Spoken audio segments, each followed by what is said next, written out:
because I do think that's the key. So, all right, Janet, give me 30 seconds and I will let you kick us off. I'm just waiting to make sure we're up and live. I think that's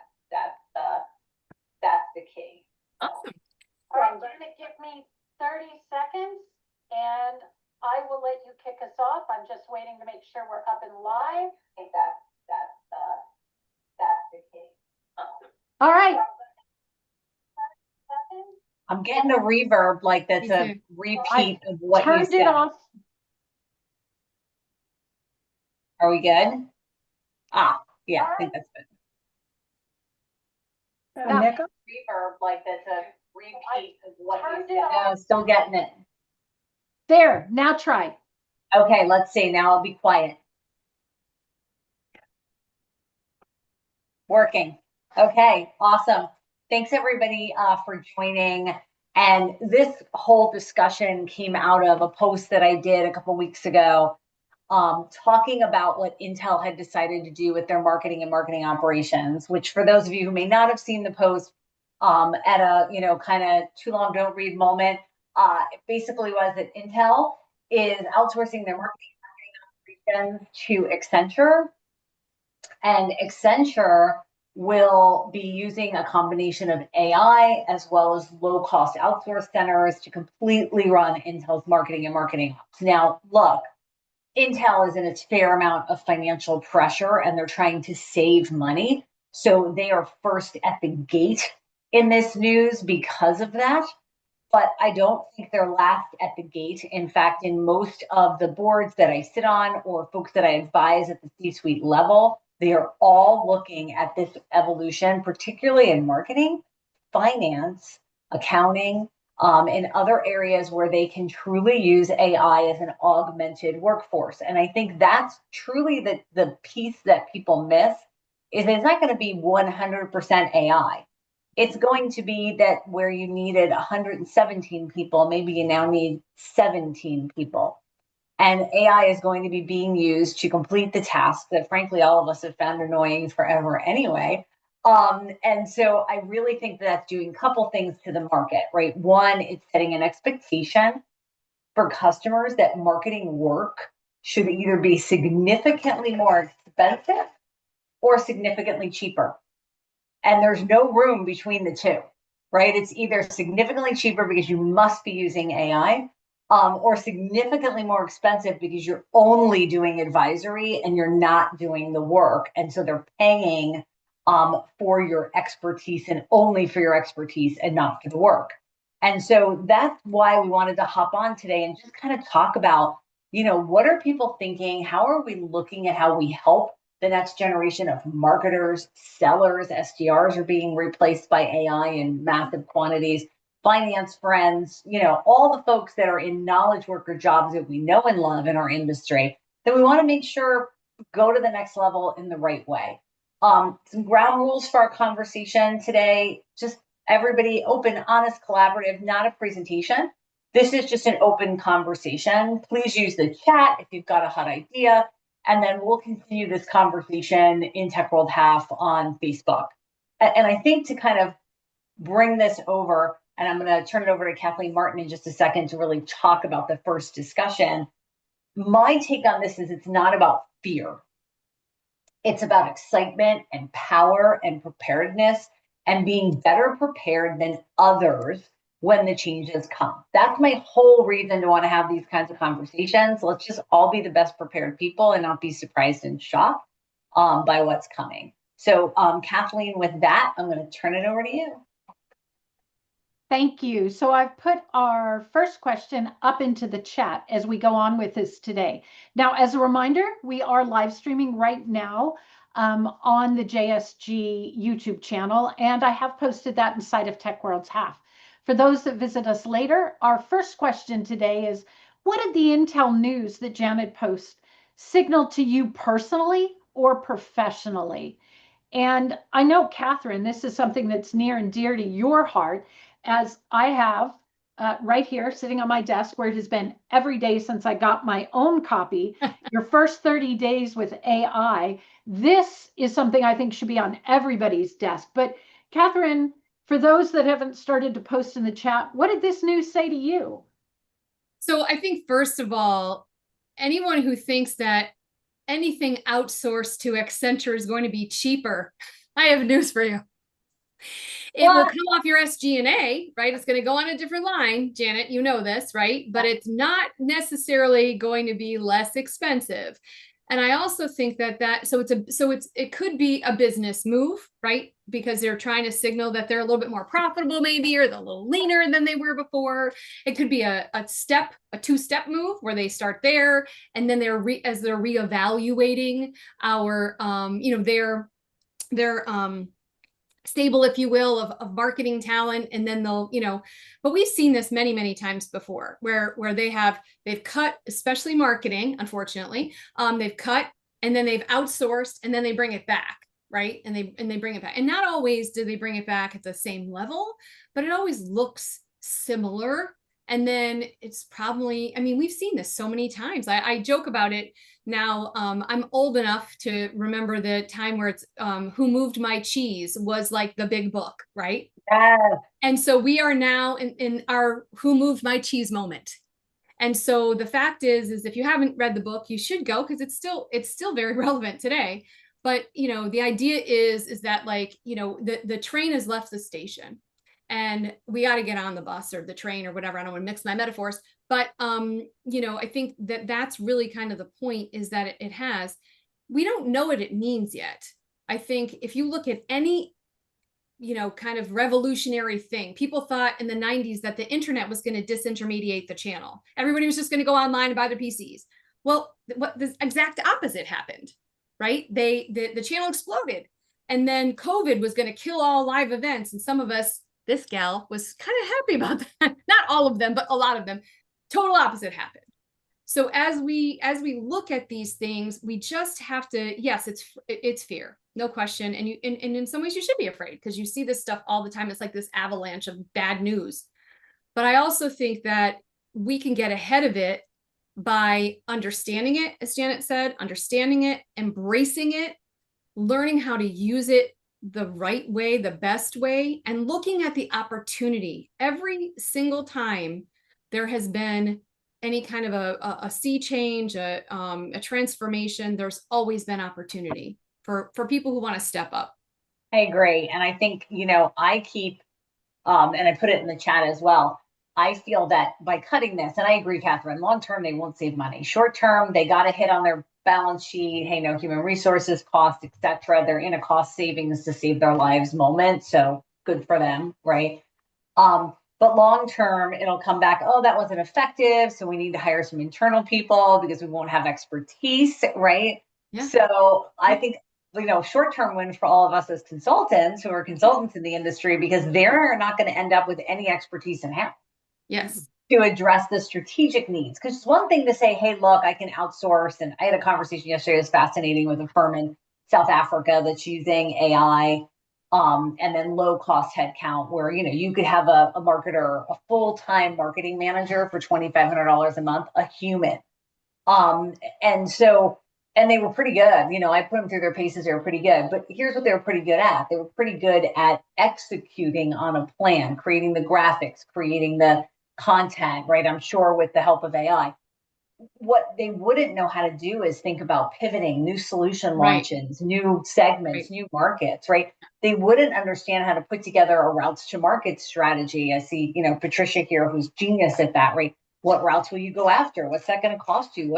How you're going to change your messaging when you're going through indirect? Like the strategic moments, right? They're not going to be able to outsource to AI or a low cost market. Yeah. And so I think if you're thinking about, putting out your consulting hat, or if you're thinking about changing how you represent yourself to people on LinkedIn, in public, it's really about talking about the strategic, right? A little less about the tactics and a lot more about the strategic elements. That's just my take on it. Well, and I think that the, AI is, can be viewed as a threat, but it could also be viewed as leverage, because in the channel specifically, relationship building, brand voice, co-marketing, all these motions that we do are still done by humans. And it's very challenging to replace that by a machine, because here it is at the end of the day, it is a machine. It says it's intelligent. It's basically just taking everything it's learned and parroting it back to a certain degree. And so Absolutely. so it's like, again, the leverage, how can we use it? How can we leverage it? Yeah, Yeah, and and I had a I conversation, sorry, I'll just finish that thought, and then Patricia, I want to hear from you. I had a conversation yesterday with the chairman of the board who said, hey, should we be considering this, right? Now, I typically do engage at the C-suite and board level for advisement. And what I told him was, look, when you outsource all your marketing to AI and low cost, vendors, you don't just save money. You risk losing your brand's voice, your vision, and your velocity for that brand. Because while automation can scale output, only expertise insights scale impact. And he was like, I got to write that down. Automation can scale output, but only expertise and insight scales impact. He's like, that's what I'm going to say when we're challenged by our investors on it. And I do understand from his conversation last night that he won that argument, at least short term. So Patricia, sorry, wanted to turn. Yeah, and that's kind of the same point I was going to make, and just building on that is, as Catherine, you said, you put in the information that you want, it comes back with all the data that it's learned and gives you output. But it's expertise that allows us to take a look at that information and say, okay, that's part of the answer, but now really what I need is this. So each answer requires expertise to know what the next question really is, to get the right, which it's not just one and done. With any conversation, with any business interaction, you have to apply your expertise and all that we've learned as humans in order to apply that, additional knowledge for the output. Absolutely. And I think one of the things that I'm really passionate about, and I know Janet, you mentioned like empowering the next generation, and I'm all for that as well, of course, because I've been doing it for many, many years through mentoring and all those things. But I also want to be very clear to say that, there are a generation of marketers out there right now who have the institutional knowledge, who have the all that expertise. We just have to harness it, because I think it's one big misconception that AI is a young person's game. It is, it's for the digital natives. The truth is that AI, my friend Julie says, my co-author on the book, she says, AI is like a 5-year-old. It knows everything, but it doesn't know how to do anything. And so I think as the more seasoned, shall I say, professionals in the business, we're able to speak the language of AI much better, because we understand how to explain it to an intern, explain it to a, like when I used to say, like, can you explain channel to your grandma? You know what I mean? Like, what does channel mean?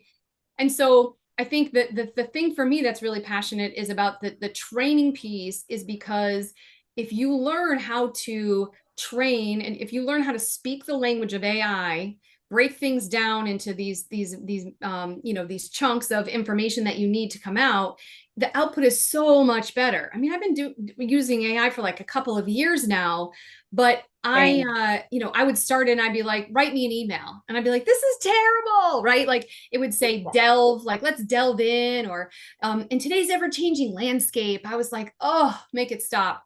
And my friend Julie, again, the co-author of the book, she said, Kat, you're doing it wrong. She's like, you're not specifically asking it for what you want.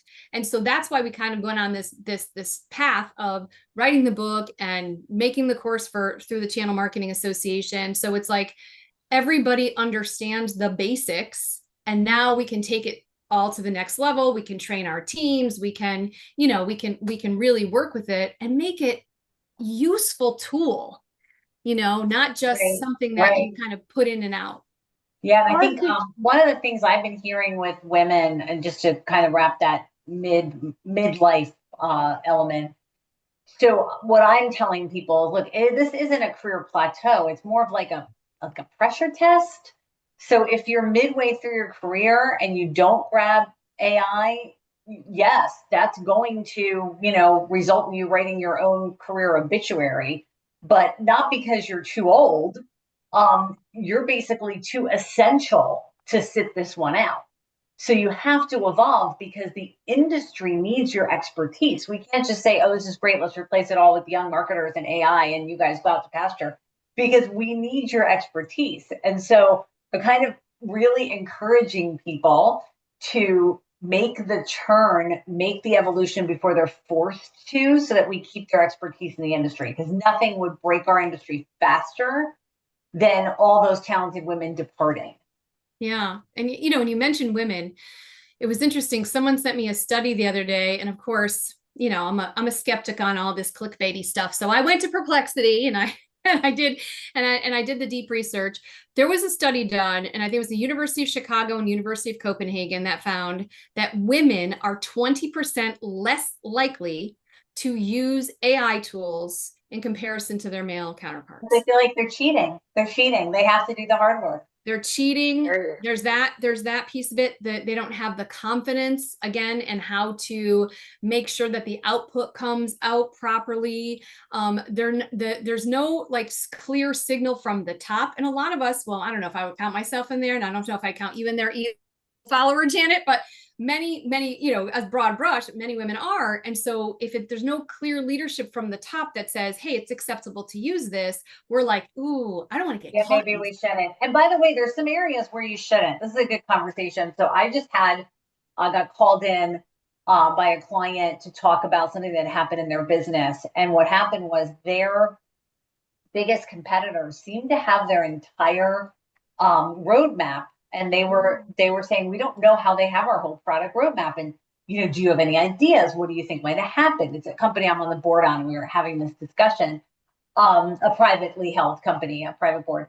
And what happened was their product lead used a public AI site, loaded in his product manager's work, and said, please write my annual reviews, his mid-year reviews. He didn't want to have to write the reviews. It is a lot of work, right? He had 11 people. We all know. Catherine's laughing because we've all been in corporate America, and the review things are like, oh, this is a pain in the neck, right?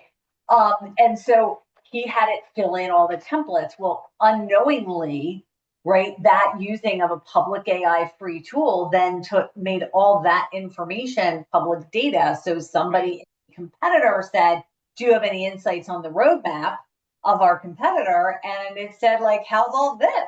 And it gave them all the reviews, which gave them all the roadmap, is what IT ended up finding out for us.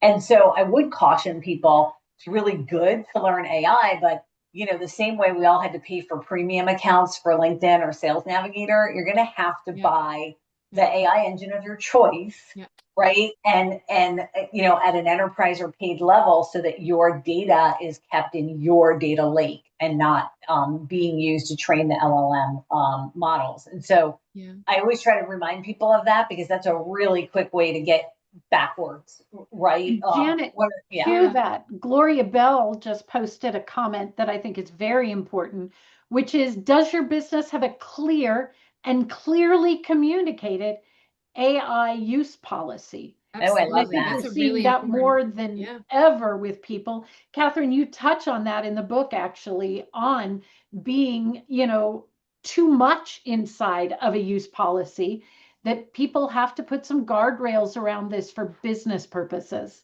Well, Janet, you talked about the public, you know, facing thing, and a board that I sit on, you know, one of the other things is that it's internal too.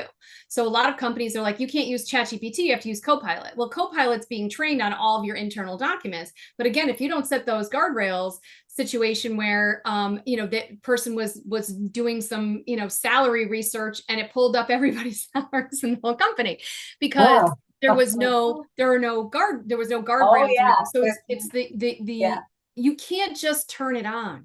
Correct. Right? You have to have policies and processes and training, and pretty much every company that we're working with now has some level of internal AI.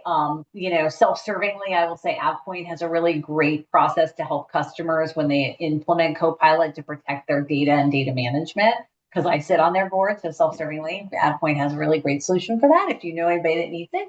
But I would say that the bigger issue, and I think it's one that that Gloria brought up, is, you know, have you come up with what your policy is? Like, what is permitted, what isn't permitted, what can be shared, what can't be shared, what are your data management policies, what's access, right?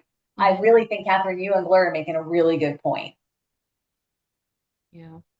It's just, it's like any new technology. And I think the biggest thing with this, as opposed to social media, I mean, that started in around 2006, but didn't really become mainstream to maybe a few years later. And now it's just, it's just part of our everyday lives. But AI has just like flooded in. And so people really haven't been able to kind of get ahead of it. And I think even sometimes when you think you are, there's a new tool, there's a new something, there's a new instance of ChatGPT, or there's a new something. So it does get a little bit overwhelming. But again, it's like, just let's take this one step at a time. And you don't want to stifle, like, so we have this AI in the Channel Summit next week, and through the Channel Marketing Association and my company ChannelWise. And we have several leaders who have literally said to their teams, hey, I want you to experiment. I want you to, they've put, to use it, they've put AI task forces in place inside their company where, people will bring new tools, and then it kind of gets tested by these folks. And then, because the other thing too, as you mentioned, AppPoint and some of the others, we're not talking about like the IBMs of the world. Some of these companies are smaller and they're scrappier. The cost of these tools can get out of hand really fast because you have monthly subscription to this and that and the other thing. So it's also really kind of trying to harness in, like, what are the right tools for the job, right? And making sure that you're taking that into account as well. That's a great point. So just a couple of comments, if I may. One, Janet, I think you brought up a really, really important point. And coming from the data and analytics world myself for the last umpteen years, I think the whole data protection, this is something that my world is very, very keen on, but that is not something that is widely talked about when it comes to artificial intelligence. Agreed. So at minimum, an opportunity, I'm just listening for opportunities, and a minimum, an opportunity about creating those data protection guidelines, because Catherine's scenario of, how did I get my roadmap? Well, you put everything out there, so everything that becomes public now becomes, food for artificial intelligence. So I think that's a really, really key point. And somebody else mentioned, hey, remember when we were putting the guidelines together on social media? I think this is a really interesting opportunity. Secondly, Intel might have just snapped that thought process in all of us. But if you look at the CEO spectrum, every CEO is under pressure to hurry up and start integrating artificial intelligence. And some of them may go to some of you folks for consulting, but Exactly. This is not something that is, 12 years away. Yeah. This is going to be mainstream between now and the next 5 years. Yeah. So we're not talking about waiting, gazillions of times. Social media might have taken, 10 years to do what it does. This isn't it. This is a fast track moving railroad train that is just going to, be prominent in everything that we do and everything that we touch. Like now, I keep thinking of this term, or this sales kickoff I did one time, and my motto was, the future is right now. Yeah. This is about artificial intelligence. And the third thing is that, and I think, Jen, I think you were talking about sort of the like other industries, or Catherine, maybe it was you who was talking about other industries. The PC industry was going to disown the distribution and all kinds of stuff going on. You're right in a sense, because if you think about any industrial revolution, there is a period of time where it does dominate the workforce, and we do lose a lot of jobs. And then when the skills ramp up, then there become more jobs available. So I do anticipate that we'll have some of that. But we've got to start with some basic fundamentals. And I think the data protection is a really, really good one. I think the education, Catherine, I applaud if that's your book. I'm excited. I'm going to go out and get copies for all of my young people in my network. But I think there's got to be something that accelerates what everybody's talking about, because this is not something that's going to take 12 years. This is No, yeah. It's definitely not going to go away.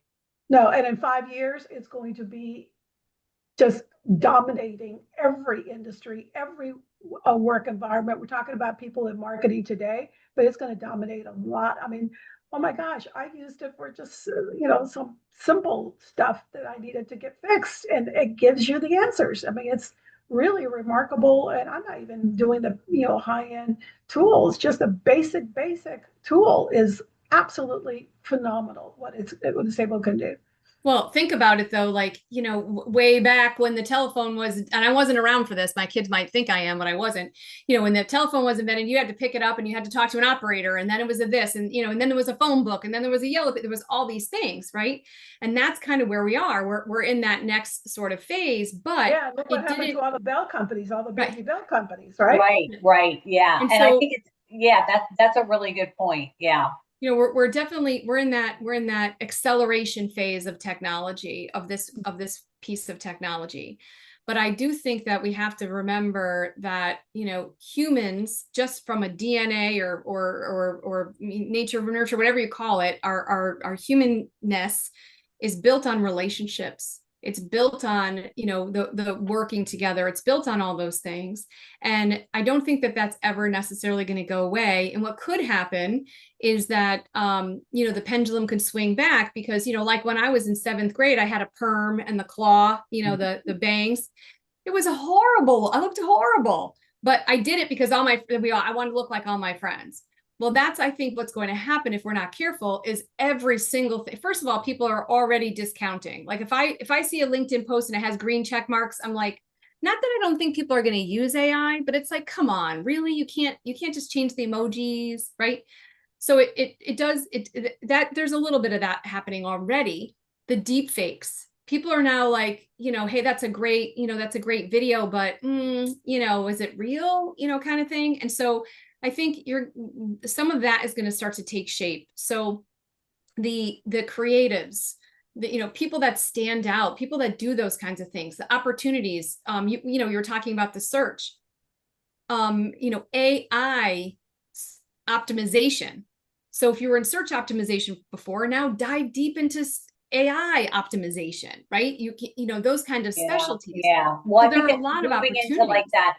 It's moving into that orchestrator. I saw McKinsey, and McKinsey had this report just about a month ago. They said that marketing roles that require creativity, emotional intelligence, strategic thinking were the least likely to be automated. But then they also said that you have to evolve in those roles into being able to orchestrate the use of AI for tactical, right?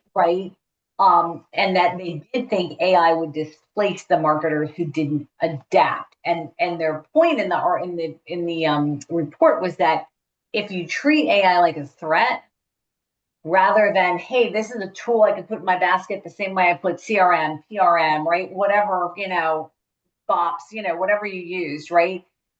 Then you're kind of evolving.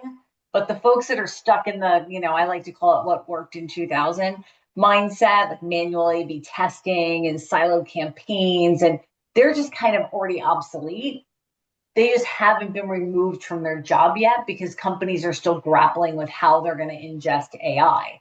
Right. So I truly think that the great marketers of the future will not lose their jobs because they'll be able to kind of command and control AI. And so I've been encouraging people to think about AI as a team member, onboard it the same way you would a team member, manage it the same way you would a team member, right? Don't think of it as a tool. By the way, the government's going to go there.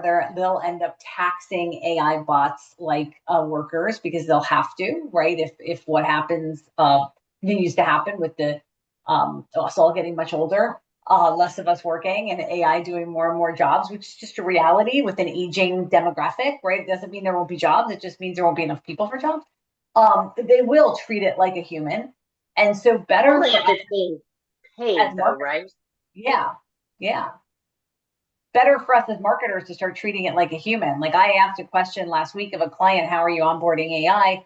What's new? What orientation and training are you giving it?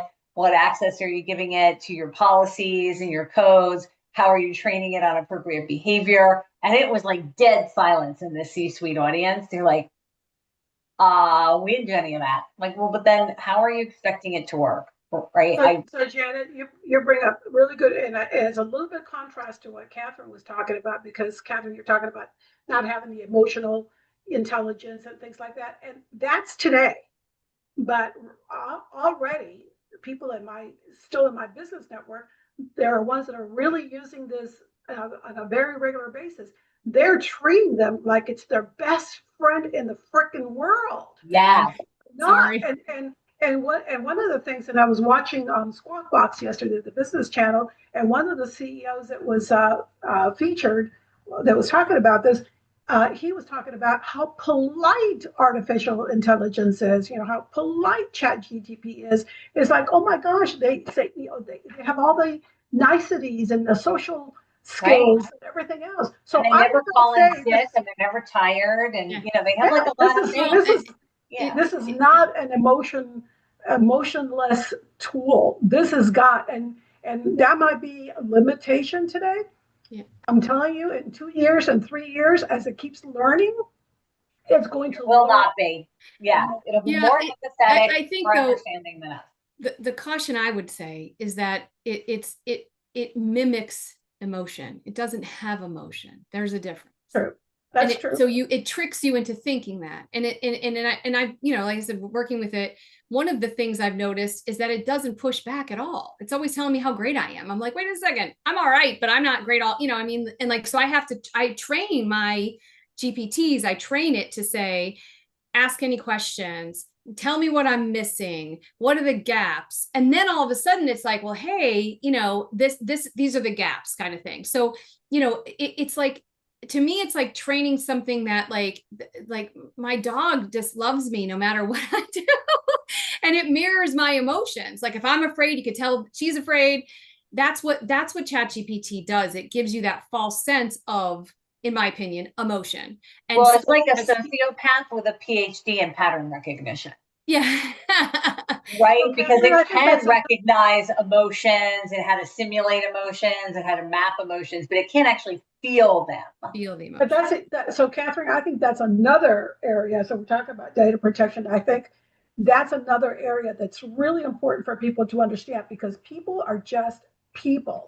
And if they have this exchange that's a very polite and it's reinforcing, positive reinforcement, guess what? They're going to be addicted to that. It's just human nature. It is. So, I think to, kind of educate users that this is a written condition in there, and it's just another area of to train it differently or to be cautious of it differently. I think that's just another educational key point, because I think people are just they're bending to this because it is so polite and it is so Yes. And you can train it to push back, by the way. So you can train it to say, I want you to challenge me. It just takes time. Yeah. And the one thing that, I've noticed, and so I think it's a great conversation, because it's mimicking emotional responses based on patterns over and over and over again, it will become the favorite employee, because it does never like get overwrought or upset, but when you lose that emotion, right, strategically, that emotion actually does allow you to go do the battle, right? And if you don't care, like it doesn't care, it can't care, right? If it doesn't care about what's happening, it doesn't have that same burning passion that all of us have had in a role when something wasn't going 100% right. We were like, I'm going to fix this, I'm going to figure it out, right? That burning passion isn't there. And so I do think that we're going to see really more and good. more of that. Yeah. Yeah. It sure fakes it really good. Sorry? It sure fakes it really good. Oh, it does. Oh, yeah, absolutely it does. And I think that, again, it could be, that could be a trap that, that you get into. For me, I always, again, looking at the opportunity, what's out there. I mean, there's grocery stores, but there's farmers markets. There's, all these different kinds of things. Like you could get it anywhere, but people want, maybe that more exclusive experience, or they want to know that it was created by a real artist or whatever, and not ChatGPT. So, definitely. But I think back to the professional path, it's like anything, like when, when Facebook first came out, or LinkedIn or Twitter, a lot of us were like, well, I was like, well, hey, this is something, this is gonna happen. And, I wrote my first 6 books were all like the step-by-step guide it was screenshots on pages. And I think that's where we are now. It's like, we just need to understand and use it, because a lot of those folks, Jenna, that you mentioned, they're, getting Rift or whatever, they can go hang out their shingle, but they don't have to do it in marketing if they don't want to. They could start their own small business. They could start their farmer market. They could do whatever. Right. And this is going to help them accelerate that much faster. Hey, I have a daughter that opened a bookstore after being in this industry, and she uses AI all the time to help her design campaigns, events in the store. Yeah. What book should she go out, or give her a quick summary? So her skills that she learned is really differentiating her from other small business owners, Catherine. So I love that point. Like, the folks that are in her same village where she has her bookshop are like, how do you do that? Do you have like 10 people working for you we've never seen? And she's like, yes. I have 10 people working for me you've never seen. Yeah. Because it's building all this stuff for her, and all she has to do is prompt it correctly. Yes. Right. That is one key. I want to dive in 1 second, Kathleen, and then I know we have other questions, is learning to prompt. Catherine's book is amazing on talking about that. There's great tools. Thank you, Gloria, for sharing some of the training. You do have to train AI to be what you want it to be. And this doesn't sound like a duh minute, but if you accept from AI that it gave you substandard work, let's say, for example, and you edit it, and then you don't give that edited version back to it, which is a mistake I see people doing all the time. Like, they go on ChatGPT, or they go on, your Copilot, whatever. They take that work, they edit it to make it work for them, right? Which is great, good time saving. You had it start, you finish. But then they never take the finished project and say, I want you to see where you made a mistake. And so somebody much, much smarter than me, an AI expert I was talking to, and I put it in the chat too, said, hey, you're wasting keystrokes when you say please and thank you to AI. It doesn't care. Now I say nice. I just wanted to remember me when the rise That's of the exactly machines right. I say nice. I was a really nice person. Right. I'm the overlord. I wanted to remember I was pleasant. But I was falling into this trap of not showing it the corrected work. Yeah. And as soon as I started showing it the corrected work, like, hey, this is the thread. This is what you gave me. This is what I ended up using. Yours was to this, to that. Don't put the green checks in, whatever. It started getting better and better and better. And now I find, instead of 50% of the time, right, 50% of my work hour having to fix it, it's down to 10%, right? And so I do think that we forget it's just like an employee. You have to give an employee feedback too when they don't do things right. You don't just fix their work and take it forward to your CEO and never show them the new work. They wouldn't learn. And so I'm trying to treat AI the same way. Yeah. And of course, I talk about it in the book, and we went through this whole thing in the AI Essentials course too, is the fact, the prompt makes all the difference. Yeah. It's like, you have to tell the AI who it is, what the audience is, what kind of output you want. One of the biggest mistakes I see folks make is they'll say, write me as, you are act like a channel marketer. You are writing a 3 email sequence for a partner in the healthcare world, write the email, but also give me, a 1-page flyer and a this and that. Too many things at once, and I think that, those are like little things, but once you get once you get the hang of it, now everything you do, you start with that in mind. You're like, oh, I have to tell it, and to your point, Janet, I think, if you train your own GPTs, which we teach people how to do that too, and we do them, if you train your own models for yourself, you can make those guardrails. Correct. But if I go in there and I say, I'm a channel marketer, et cetera, don't use any emojis, then it doesn't build on itself. Correct. In regular old chat, it doesn't build on itself. So I would be like, didn't I tell you not to say in today's landscape?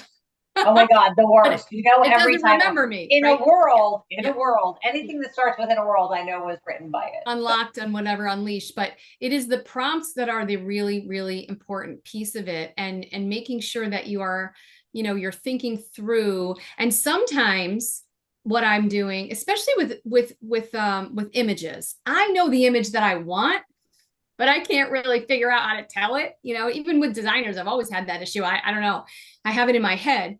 So I'll go to ChatGPT and say, this is the output I want. Give me an idea of a good prompt. And it will actually give me a prompt that I can use, that I can massage, that will help me I do it all the time, especially with images. I'm like, hey, I'm thinking of this. Give me a good prompt, and then it'll start it, you know. So it actually will, you know, will help you along as well, you know, in doing these things.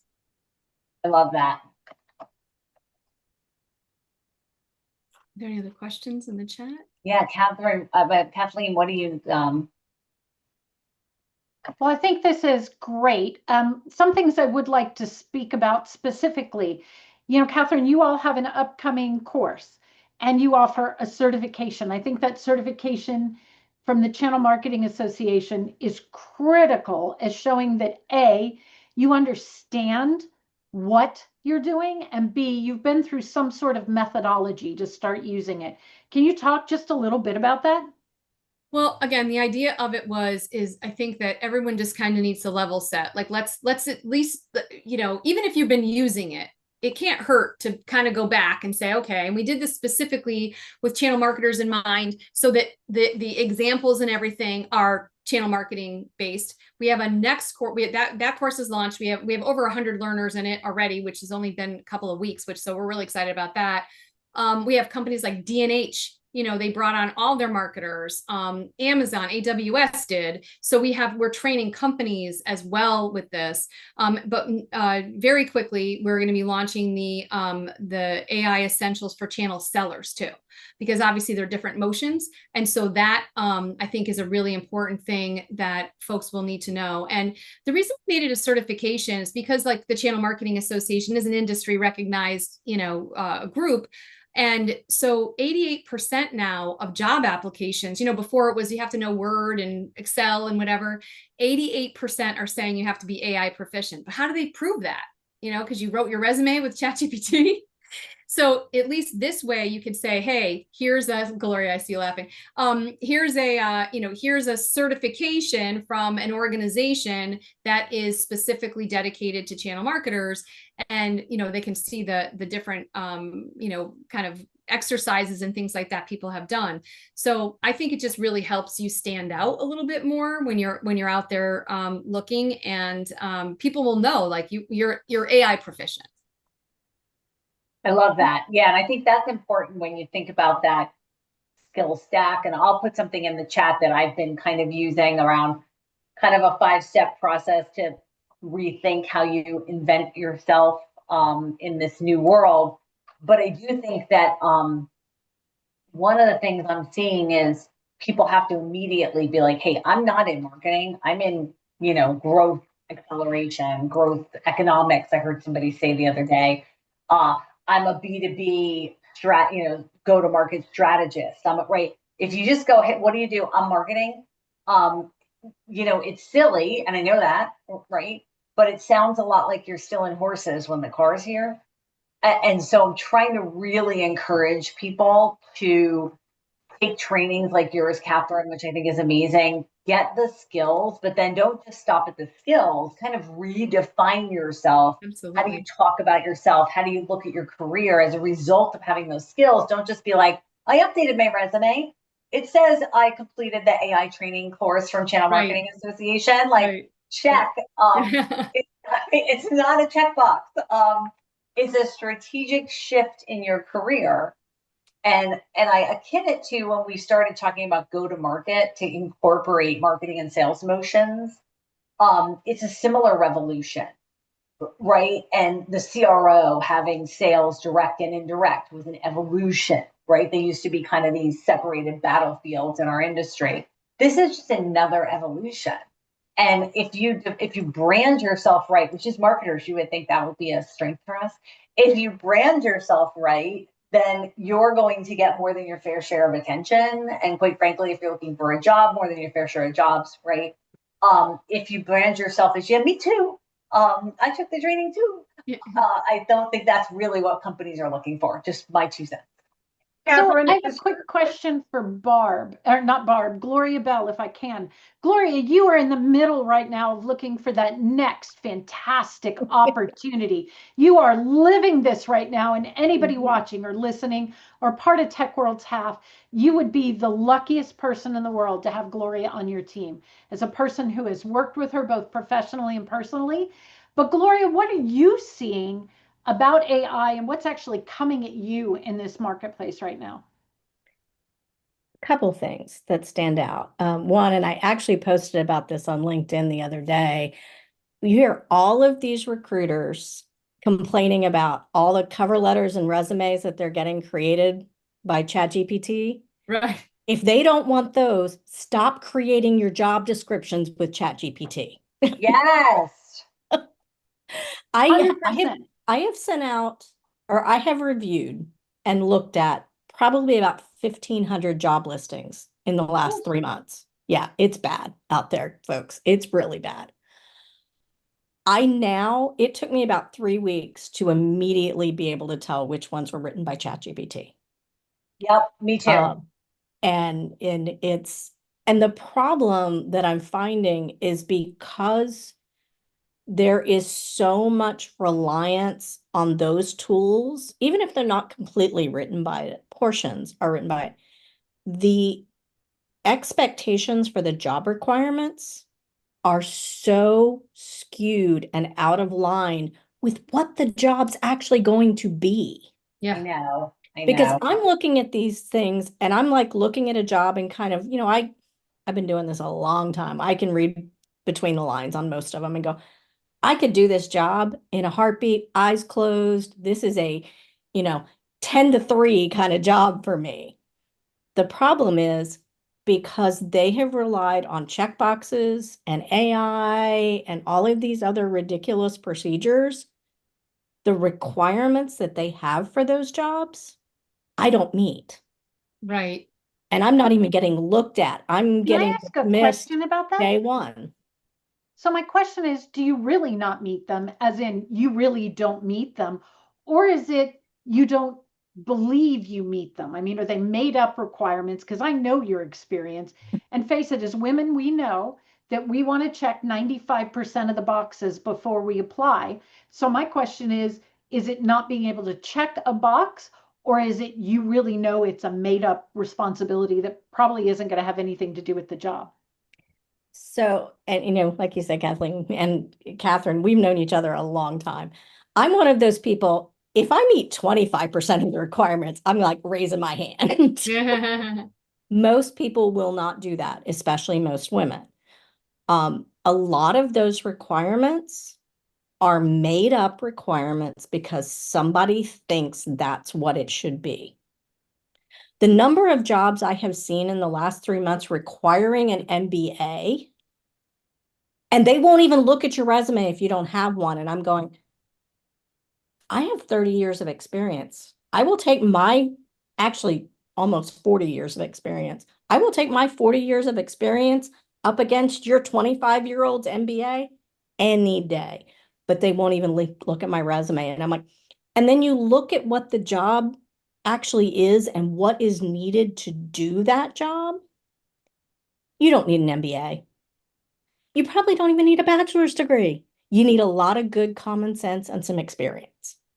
Gloria, you prompted another question in my head as I'm listening to you talk about the recruiter side. Are they being lazy? Oh, Do yes. they think they're using a tool to improve their job, or are they just being lazy and go, God, just let them do that thing? Which is why we're coming up with these cockamamie job descriptions that don't fit the real person. I think it's a combination of both. I think it goes back to that pressure on senior leaders to implement AI. I think that's part of it. They're using it so they can check the box saying, oh, yep, we're using it. I think part of it is lazy. I think part of it is also the reality of the job market right now. They're so overwhelmed because when you get in somebody's resume and you send it through ATS, so that's the automated tracking, they're checking it to see, does this meet the requirements? Does it check off these boxes? there's no follow-up after that to then look at those and say, did we eliminate somebody we shouldn't have eliminated? Right.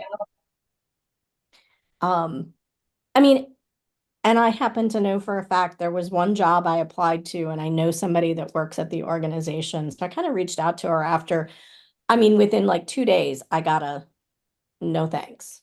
And I'm like, I don't get this. I had 3 referrals internally. I'm more than capable of doing this job with my experience. And she said that particular job, they got over 3,000 resumes. I believe it.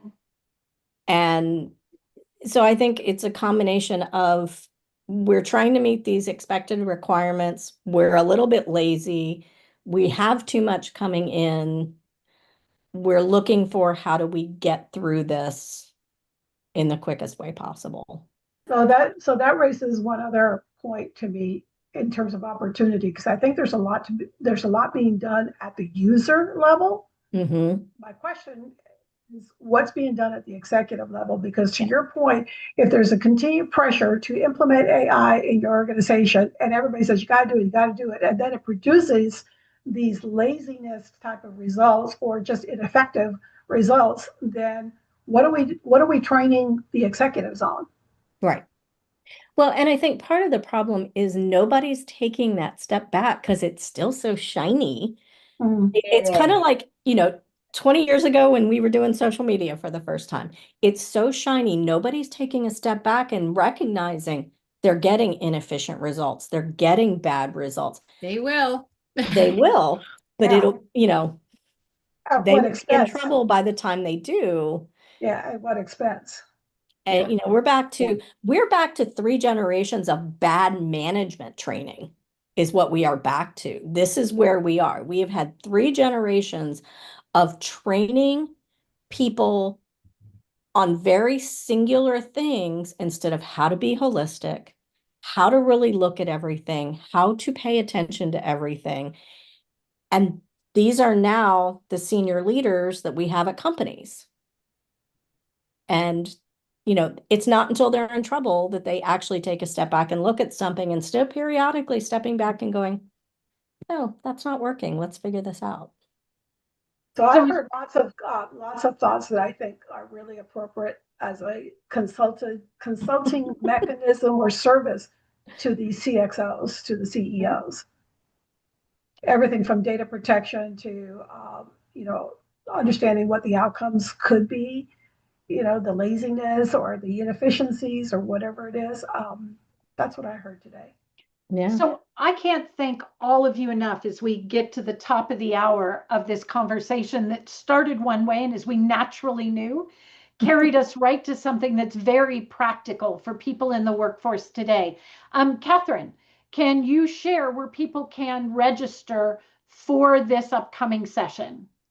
So the AI in the Channel Summit's next week. So it's AIinthechannelsummit.com. And we have more than 20 sessions of real channel professionals that are actually using it in their day-to-day roles and just trying to, really just trying to help everybody out. Of course, we have the AI in the channel, the AI for channel marketers course and the AI for sellers course is coming out. And so, from my personal perspective, I'm really passionate about this, obviously, and I want to train 1,000 channel professionals between now and the end of the year because I use the 1,000 because it's a nice round number, but I really feel like that is going to help people take this to the next thing. Because once you learn the language, you can build on it later on. But if you don't even have the basics down, it's going to become very, as you mentioned, like they are going to start realizing that the output is not there, that the hallucinations and all the stuff sometimes that AI is getting better, but it's still not there, that people aren't paying attention. So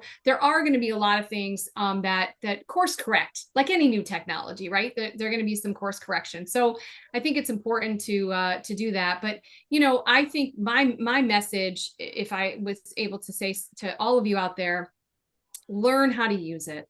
Not to replace your work, but to amplify your impact. You want to, and then also invest in things that can't be automated. Storytelling, relationship building, strategic thinking, emotional intelligence. These are all the building blocks of things that AI can help augment, but can't necessarily replace. So let's, let's use it. Let's learn how to use it as a tool and really help accelerate our impact and hopefully our careers too, as we go. And Janet, did you have any thoughts before I summarize and close us off here? Yes. Pick what you're going to do. You're either going to stay in the physical world as a strategist and not really use AI as a tool other than to understand it, or you're going to change your entire career and say, I'm going to become an AI expert. As Will Rogers once said, if you stand in the middle of the road, you'll get run over. And too many folks are standing in the middle of the road, right? I'll do some of it, but I'm still going to try to hold on what's in the past. You can't.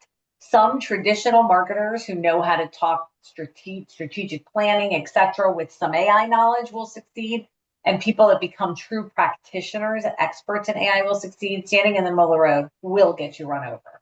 So if you take nothing away from the course, just pick your track. Yeah. Right. Where are you going? Pick it, invest in your track. And just know that if you want to reach out at any time, anybody, I'm always happy to try to help. Not saying I'm an expert, just saying I'm always trying to help folks get where they need to get to. Sure. All right. And then my wrap up is really a challenge to all of you that have participated in this conversation, are watching on YouTube or following up later.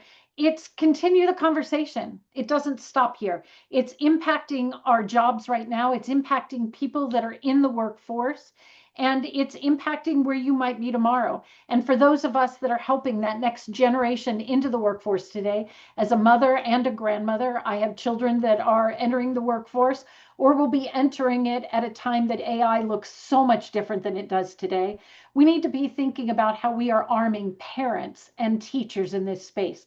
So I look forward to another conversation with all of you.